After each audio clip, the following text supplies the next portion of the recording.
So here we're given this quadratic expression, and we're asked for what values of x between -4 and 4 is the value greatest.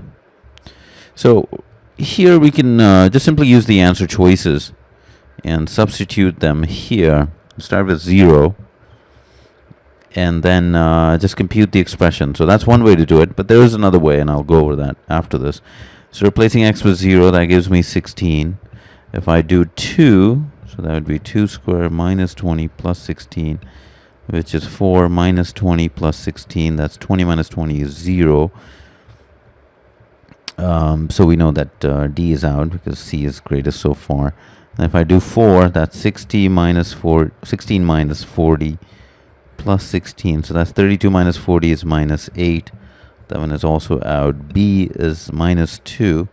That's 4 plus 20, because minus 10 times minus 2 would become plus. And that's 40. So that's greater. So far B is the one. And then A would be 16 plus 40 plus 16. So clearly that is the answer, 72. So the answer is A. Now the other approach is to, which might be helpful in other problems, where perhaps can't really go through the answer choices, is to complete the square here. So this is x squared minus 10x. So I need a 25 here, because this perfect square would be x minus 5 square. And then I have to subtract the 25 to make it equivalent to the original expression. This becomes x minus 5 square, and then this would be minus 9. And so that expression, we want to know the greatest. So if you look at the answer choices, it becomes a little bit easier that if it's a large negative number, that would reinforce this, and then we're squaring, it would become positive.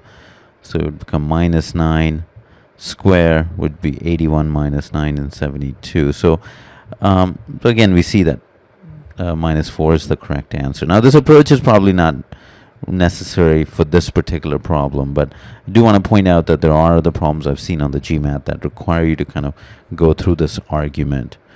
They might just ask you in some other way where you can't really use the answer choices. So to recap, the answer is A.